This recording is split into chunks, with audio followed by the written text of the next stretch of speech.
করছো আজকে? এই যে চিকেন কষা হচ্ছে। চিকেন কষা। আর এটা কি মাটন? এটা মাটন হবে। মাটন এখনো বসেনি, তা অনেকটা দেরি হয়ে যাবে তো এরপর। না না, একটু দেরি হবে না। একটু সময় কত লাগবে। কিলো করছো আজকে? কড়াইটা তো বেশ বড়। এটা 10 কেজি। 10 কেজির আর কড়াই। এটা 4 কেজি আছে। বড় ওভেনে গ্যাস জেলে এক কড়াই মাংস হচ্ছে, চিকেন কষা 10 কেজি। তা ওইখানে আবার এইটাকে আবার আলাদা করে রেখেছো কেন, এই চিকেনটাকে? এই মাংসটা ঝাল ছাড়া মুসুর জন্য রান্না হবে, এটা সিটি দেবো আমি। ও, ঝাল মাংস ছাড়া। খায় না, ঝাল ছাড়া খাবে। আচ্ছা, মুসুর জন্য ঝাল ছাড়া চিকেন কষা তুলে রেখেছো, ওটাকে প্রেসার কুকারে দেবা। প্রেসার কুকারে দেবো। আচ্ছা বলছি, এই বেসিনটা নিয়ে অনেক মানুষের অনেক কমেন্ট শুনছি, তাই এই বেসিনটা কি মুখ ধোয়ার বেসিন? বেসিনটার উপরে এই যে আমি খুন্তি রাখি, খাটা রাখি, তারপরে এই জল দিয়েই আমরা রান্না করি। এটা কোনো মুখ ধোয়ার বেসিন না। এটা কি ডাইরেক্ট কল নাকি? ডাইরেক্ট, হ্যাঁ। আচ্ছা, এটা ডাইরেক্ট কল। ওই মোটামুটি রান্না বান্না করে হাত ঠাত ধুলে সেটা আলাদা ব্যাপার, এখানে মুখ টুক ধোয়া হয় না, তাই তো? তাহলে মুখ ধোয়ার বেসিন আমার বাইরে আছে। ও, এটা হচ্ছে মুখ ধোয়ার বেসিন, তাই তো? আচ্ছা, তাহলে অনেক মানুষ অনেক রকম কমেন্ট করবে, তাদের কমেন্ট সব সময় তো দেখতে গেলে হবে না। কান দিতে গেলে তো হবে না। হ্যাঁ, সেটা ঠিক কথা। মানুষ অনেক কথাই বলবে, মানুষের অত কথায় কান দিতে গেলে আমাদের হবে না। আমাদের কাজ আমাদেরকে করতে হবে। আমাদের কাজ আমাদেরকে করে যেতে হবে। যদি আপনার মনে হয় এটা মুখ ধোয়ার বেসিন, আপনি নাও আসতে পারেন, কোনো অসুবিধা নেই। তবে উল্টোপাল্টা কমেন্ট করে কমেন্ট বক্সটাকে ফুল করবেন না। আর আপনার সেটা আপনার ইচ্ছা, আপনি যদি মনে করেন বাজে কমেন্ট করবেন, তা আপনার জন্য কমেন্ট বক্স খোলা আছে, আপনার অনেক টাইম আছে, আপনি করুন কমেন্ট। আমাদের কাজ আমরা করে যাব, এভাবেই করব। এই যে বেসিনের নিচেই করব, আর বেসিনটা যথেষ্ট পরিষ্কার। এই যে দেখুন, আমাদের বেসিনে কোনো নোংরা নেই। হাতা খুন্তি সব রেখে এখানে হাতাখুন্তি রাখা হয়। আর এটা হচ্ছে ডাইরেক্ট কল, যখন আমাদের পাম্প চালানো হয় তখন এই কলটাকে, মানে কলটা থেকে অটোমেটিক জল পড়ে। এটা হচ্ছে ডাইরেক্ট কল, খাবার জল। মোট কথা হচ্ছে এখান থেকে আমাদের খাবার জল ভরা হয়। আর এই যে এখন চিকেন লাফাচ্ছে কড়াইয়ের উপরে টকবক টকবক করে। এরপর এই চিকেনটা চলে যাবে আমাদের দোকানে। চিকেন কষা আর বাসন্তী পোলাও, ফ্রায়েড রাইস যা নেবেন কম্বো হিসেবে দেয়া হবে। 50 টাকা চিকেন কষা, বাসন্তী পোলাও মাত্র 50 টাকা, ফুল প্লেট নিলে 100 টাকা। আর যদি চিকেন কষার সাথে ফ্রায়েড রাইস নেন, চিকেন কষার সাথে ফ্রায়েড রাইস নিলে 70 টাকা হাফ প্লেট, ফুল প্লেট হচ্ছে 140 টাকা। আর এই যে সেই মাটনের সাথে যদি বাসন্তী পোলাও নেন, মাটনের সাথে বাসন্তী পোলাও 100 টাকা হাফ প্লেট, ফুল প্লেট হচ্ছে 200 টাকা। আর হাফ প্লেট মানে হচ্ছে 2 পিস মাটন দেওয়া হবে অথবা 2 পিস চিকেন দেওয়া হবে। আর ফুল প্লেট মানে হচ্ছে 4 পিস মাটন দেওয়া হবে অথবা 4 পিস চিকেন দেওয়া হবে। ঠান্ডা জল ঢেলে দিলে নাকি গো? না না, এটা আমার গরম জল, এটা আমার সবসময় গরম জল বসানো।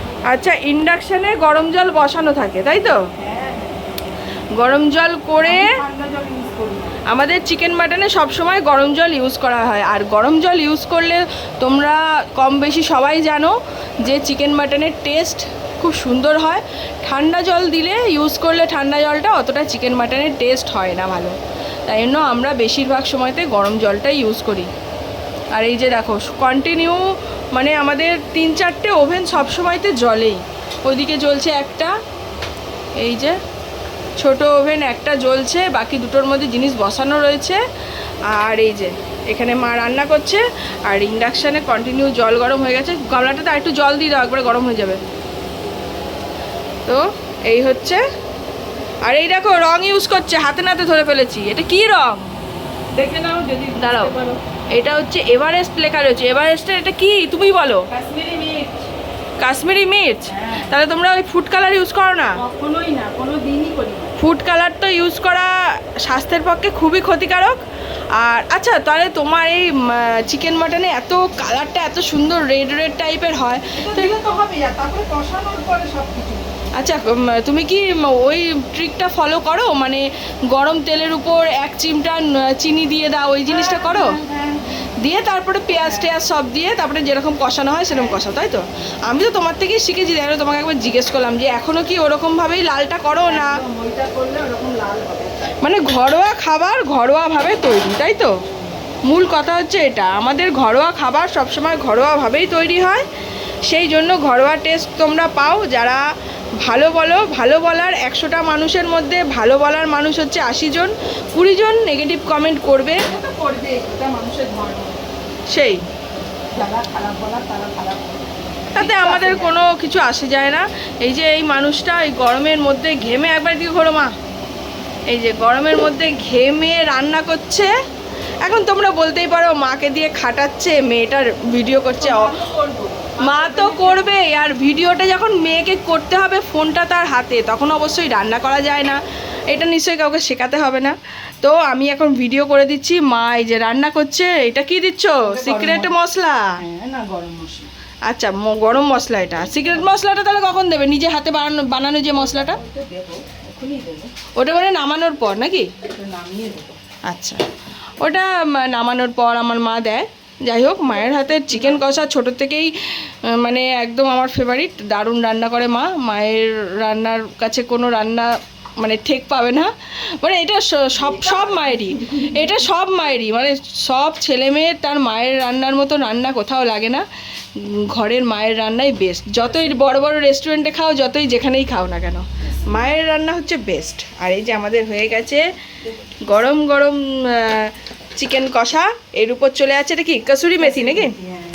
কসুরি মেথি দিচ্ছে। উফ, দারুণ একটা ফ্লেভার বেরিয়েছে। কসুরি মেথিটা যখন এই চিকেনের সাথে পুরোপুরি মিলে যাবে, একটা দারুণ ফ্লেভার বেরোবে। আর এটাকে অবশ্যই ঢাকা দিয়ে রাখতে হবে একটু, তবে ফ্লেভারটা ভালো আসবে, উঠবে ভালো। আর সিক্রেট মশলাটা দিয়ে দাও এবার একটুখানি।